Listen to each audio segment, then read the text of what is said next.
Hello everyone, welcome to our channel Adma creation. आज हम पढ़ने वाले हैं इंडियन पॉलिटी का चैप्टर 1, जो कि एम लक्ष्मीकांत का एडिशन 6 है।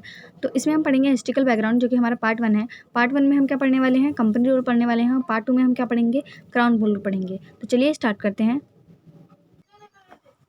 तो चलिए हम पढ़ते हैं अपना कंपनी रूल। इसमें क्या है, the British came to India in 1600 as traders.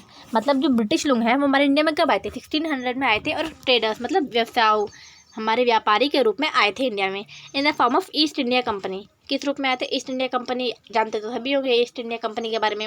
ये कंपनी थी, ब्रिटिश की कंपनी थी, जो हमारे इंडिया में आई थी स्पाइसेस को लेकर। समझ में आ रहा है आप लोगों को? स्पाइसेस है यहाँ पर इम्पोर्ट करती थी, तो ऐसी कंपनी थी, ठीक है। Which had the exclusive right of trading in India under the charter granted by queen Elizabeth. हमारी क्वीन एलिजाबेथ जो थी, जो कि ब्रिटिश की क्वीन थी, तो हमारी जो क्वीन एलिजाबेथ फर्स्ट थी, उन्होंने एक चार्टर ग्रांट किया था, मतलब एक चार्टर निकाला था जिसमें उन्होंने परमिशन दी थी ईस्ट इंडिया कंपनी को, हाँ, कि आप जाके इंडिया में जाके ना आप लोग ट्रेड कर सकते हो, ठीक है। In 1765 the company which till now had purely trading function obtained the diwani. इसका मतलब क्या है, 1765 में इन लोगों ने अपने मतलब जो पहले 1765 से पहले तक ये लोग सिर्फ हमारे इंडिया में ट्रेड करते थे। ट्रेड मतलब क्या, व्यापार करते थे, सामान ले जाते थे यहाँ तक खरीद के और ब्रिटिश में बेचते थे, यही था।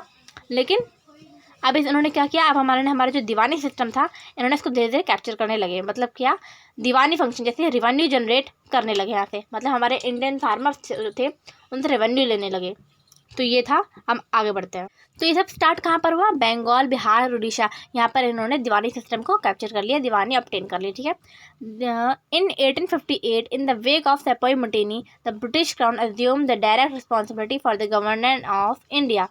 तो सेपोई मुटेनी वो थी जब ब्रिटिश आर्मी जो थी ना, उसमें हमारी जो इंडियन आर्मी थी, इंडियन लोग थे, उन्होंने जब विद्रोह करना शुरू कर दिया, तो उसे हम सेपोई मुटेनी कहते हैं।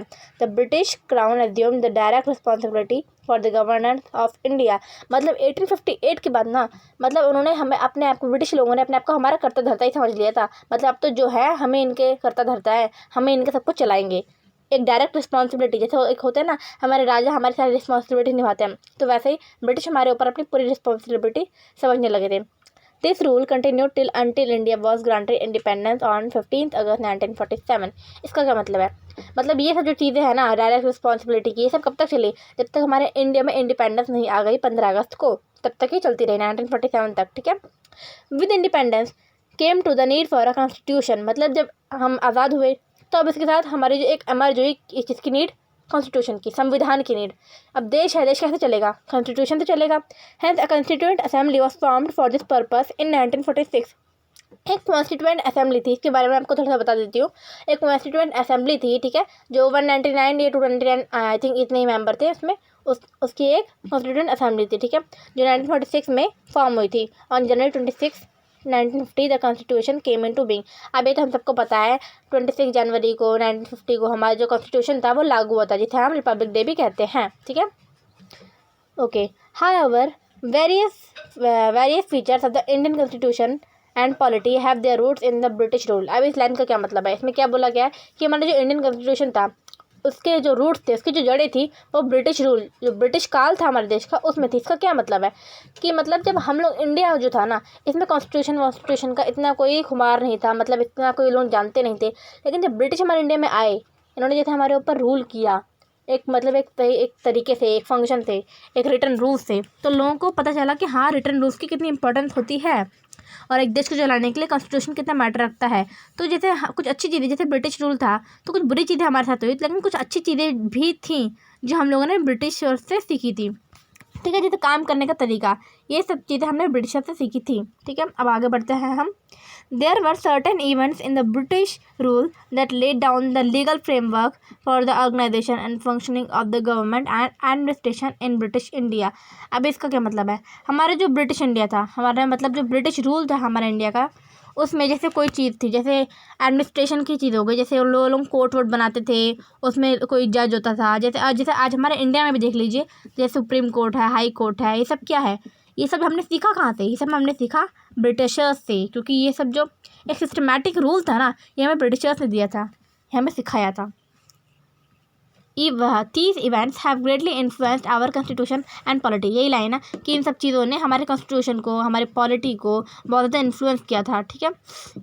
they are explained here in chronological order under two major headings, the company rule and the crown rule. तो अब आ गए हैं हम चैप्टर के इंपॉर्टेंट पार्ट पे, ठीक है। कंपनी रूल और क्राउन रूल। कंपनी रूल कब तक था? 1773 टू 1858, मतलब इस टाइम पीरियड के बीच में जो रूल किया वो कंपनी ने हमारे ऊपर किया।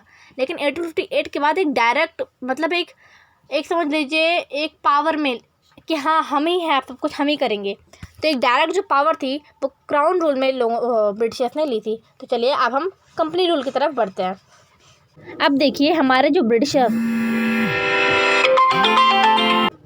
सॉरी गाइस फॉर इनकन्वीनियंस, तो ठीक है, जहाँ पर हम अपने टॉपिक पे थे वहाँ पर दोबारा आ जाते हैं। जैसे यहाँ पर जो हमारा ब्रिटेन है, ठीक है, दिख रहा है आपको, यहाँ पर हमारा जो है यहाँ पर हमारा ब्रिटेन है, ठीक है। तो हमारे ब्रिटेन जो हमारे इंडिया तक कैसे आए? देखिए ये रूट है, सी रूट से आए थे ब्रिटिशर्स हमारे इंडिया में, ठीक है।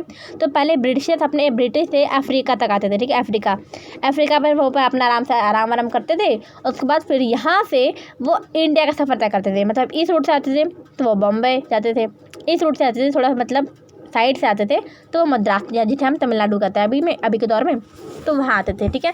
तो ऐसे है, सी रूट से ब्रिटिश हमारे इंडिया में कदम रखते थे और अफ्रीका होते हुए आते थे। तो ये एक इंपॉर्टेंट पॉइंट है, आप लोगों से याद कर लीजिएगा, ठीक है। आगे बढ़ते हैं।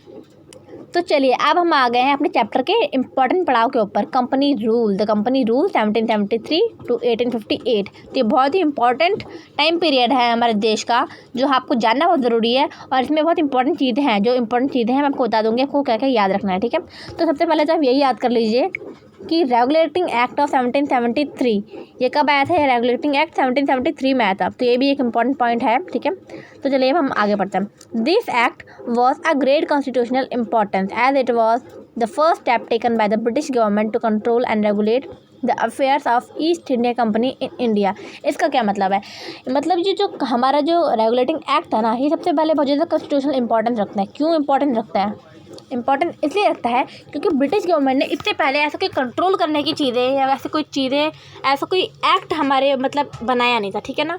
जो ये पहला एक्ट था जो ब्रिटिश गवर्नमेंट ने बनाया था, ठीक है। और दूसरी इंपॉर्टेंट क्या है? It recognised for the first time the political and administrative function of the company. इसका क्या मतलब है? 1773 से पहले ना, मतलब ये था कि ईस्ट इंडिया कंपनी है वो एक बिजनेसमैन कंपनी है, मतलब व्यापारी कंपनी है, ट्रेडिंग कंपनी है, ठीक है। ये हमारे इंडिया में आई है सिर्फ और सिर्फ बिजनेस करने के लिए। लेकिन 1873 के रेगुलेटिंग एक्ट में ये स्पेसिफाई कर दिया था, क्लैरिफाई कर दिया था कि हमारी जो ईस्ट इंडिया कंपनी है ये पॉलिटिकल और एडमिनिस्ट्रेटिव फंक्शन को भी कंट्रोल करेगी। मतलब हमारी जो पॉलिटिकल इंपॉर्टेंस है वो इन सब चीज़ों को भी कंट्रोल करेगी, ठीक है। अब सी थर्ड पॉइंट क्या था? It laid the foundation of the central administration in India. इसका क्या मतलब है? ये बहुत ज़्यादा इंपॉर्टेंट पॉइंट है। इसका मतलब ये है हमारा देश में जो एडमिनिस्ट्रेशन होगा वो कैसा होगा, उसके फाउंडेशन की नींव जो थी ना वो इस रेगुलेटिंग एक्ट में रखी गई थी, ठीक है ना। तो ये बहुत ही इंपॉर्टेंट एक्ट है। इसके बारे में आपको और अगर डीप पढ़ना चाहते हैं तो हम आपके बारे में इसकी डीप नॉलेज भी आपको देंगे बाद के लेक्चर्स में। तो अभी के लिए इतना ही, अब हम आगे बढ़ते हैं। तो चलिए जानते हैं इस एक्ट के कुछ फीचर्स, इसकी खासियत क्या थी, ठीक है।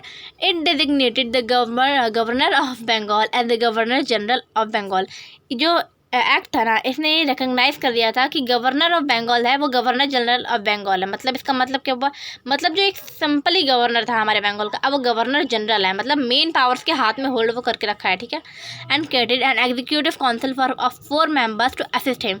और एक काउंसिल बनाई, एग्जीक्यूटिव काउंसिल बनाई 4 मेंबर्स की। मतलब उस एग्जीक्यूटिव काउंसिल में 4 मेंबर और थे जो उस गवर्नर जनरल की मदद करेंगे, ठीक है। The first such governor general was Lord Warren Hasting. इनका नाम कौन नहीं जानता? सब जानते हैं कि हमारे इंडिया का पहला गवर्नर जनरल कौन था? लॉर्ड वारन हेस्टिंग, ठीक है। It made the governor of Bombay and Madras presidency subordinate to the governor general of Bengal. इसका मतलब क्या है? हमारे जो मुंबई और मद्रास जो थे, ये दोनों हमारे प्रिंसली स्टेट बोल लीजिए, प्रेसिडेंसी बोल लीजिए या प्रांत बोल लीजिए हिंदी में, ये लोग जो थे इनके जो कार्यभार था वो सबऑर्डिनेट था बंगाल को। मतलब ये लोग जवाब देते बंगाल के गवर्नर जनरल को। मतलब ये लोग कोई भी काम करेंगे, कोई भी काम मतलब कोई भी इंपॉर्टेंट काम करेंगे, कोई भी चीज़ पास करेंगे, कोई रेवेन्यू लेंगे, तो इन सब की जानकारी किसको देंगे? Governor general of Bengal. Unlike earlier, पहले की तरह नहीं, where 3 presidencies were independent of one other. मतलब पहले क्या होता था, जो एक मतलब प्रेसिडेंसी जो प्रांत थे ना, वो एक दूसरे से इंडिपेंडेंट थे। कोई किसी के काम में दखलंदाजी नहीं करता था। मतलब मैं कोई काम करूँगी तो मेरी बहन मुझसे आकर नहीं पूछेगी कि तुम क्या कर रहे हो, सब इंडिपेंडेंट थे। लेकिन अब ऐसा नहीं था। अब बहुत इंपॉर्टेंट लाइन आने वाली है, देखिए। It provided for the establishment of a supreme court at Calcutta 1774 comprising 1 chief justice and 3 other जजेस। इस लाइन को आप लोग भी मार्क कर लीजिए, क्योंकि ये इंपॉर्टेंट लाइन है। मतलब हमारे इन लोगों ने क्या किया, 1773 का एक्ट था, उसमें ये बात बोली गई थी कि हमारे जो 1774 में है, हमारे सुप्रीम कोर्ट बनाया गया कलकत्ता में। पहले आपको शायद पता ना हो, लेकिन पहले मतलब दिल्ली से पहले हमारी जो देश की राजधानी थी वो कलकत्ता ही थी, ठीक है। तो हमारा सुप्रीम कोर्ट कहाँ बनाया गया, कलकत्ता में बनाया गया, जिसमें 4 मेंबर्स थे, मतलब 4 जजेस बोल लीजिए। एक चीफ जस्टिस था, मतलब एक मतलब जो मेन होता है ना, मेन हेड, वो चीफ जस्टिस था। और 3 अदर जजेस, मतलब और जो उसकी हेल्प करेंगे जज करने में, तो 3 और लोग थे, मतलब टोटल जजेस थे 4 लोग, ठीक है। अब it prohibited the servants of the company from engaging in any private trade और एक्सेप्टिंग प्रेजेंट और ब्राइब फ्रॉम द नेटिव्स। इसका मतलब क्या है, इस एक्ट ने मतलब जो सर्वेंट्स थे, मतलब जो मतलब ये बोल लीजिए एम्प्लॉयर्स थे कंपनी के, उनको भी क्या किया था, एक तरह से प्रोहिबिटेड, मना कर दिया था कि अब आप प्राइवेट ट्रेड नहीं कर सकते। मतलब आप ट्रेड करोगे तो कंपनी के लिए ट्रेड करोगे, प्राइवेट आप अपना कुछ नहीं कर सकते। यहाँ तक कि आप जैसे नेटिव, जैसे हम लोग थे, जैसे नेटिव कौन होता है, जो देश के मूल निवासी होते हैं, उन लोगों से ना कोई गिफ्ट दे सकते हो, ना कोई ब्राइब बोलो तो मतलब घूस टाइप का आप नहीं ले सकते, ठीक है। अब 5th पॉइंट देखते हैं। अब क्या है, it strengthened the control of the British government over the company by requiring the court of directors to report on revenue, civil and military affairs in India. इसका क्या मतलब हुआ, जो हमारी गवर्निंग बॉडी थी, कोर्ट ऑफ डायरेक्टर्स, ठीक है, जो हमारी गवर्निंग बॉडी थी, ब्रिटिश गवर्निंग बॉडी, ठीक है, इसको उन्होंने बहुत ज़्यादा पावर दे दी, मतलब बहुत ज़्यादा मजबूत कर दिया कि अब ये ना इनको रिपोर्ट करेगी, जैसे रिपोर्ट किस चीज़ पे करेगी, रेवेन्यू पे, इंडिया से क्या रेवेन्यू जा रहा है, सिविल चीज़ों के बारे में, मिलिट्री अफेयर्स, मतलब हमारे आर्मी में क्या चीज़ें चल रही है, इन सब के अफेयर्स के बारे में, इन सब चीज़ों के बारे में किसको रिपोर्ट करना था, ब्रिटिश गवर्नमेंट को रिपोर्ट करना था। तो ये एक अलग नई चीज़ हुई थी। तो इस रेगुलेटिंग एक्ट जो था ना, इसमें बहुत सारी नई चीज़ें हुई थी, ठीक है। और इन सारे 5 पॉइंटों को आपको बहुत अच्छे से याद रखना है। और 1-2 पॉइंट जो मैंने आपको मतलब कहा है पॉइंट करने के लिए, आप उसे मार्क भी कर लीजिए, इंपॉर्टेंट पॉइंट है। अब आगे हम पढ़ेंगे इसके आगे का पार्ट। तो आज की वीडियो में बस इतना ही। अब आगे का अमेंडिंग एक्ट हम पढ़ेंगे 1781 में जो आया था, उस चीज़ों के बारे में हम पार्ट 2 में डिस्कस करेंगे, ठीक है। तो आज की वीडियो के लिए बस इतना ही, मिलते हैं अगली वीडियो में। तब तक के लिए खुश रहिए और पढ़ते रहिए। Thank you.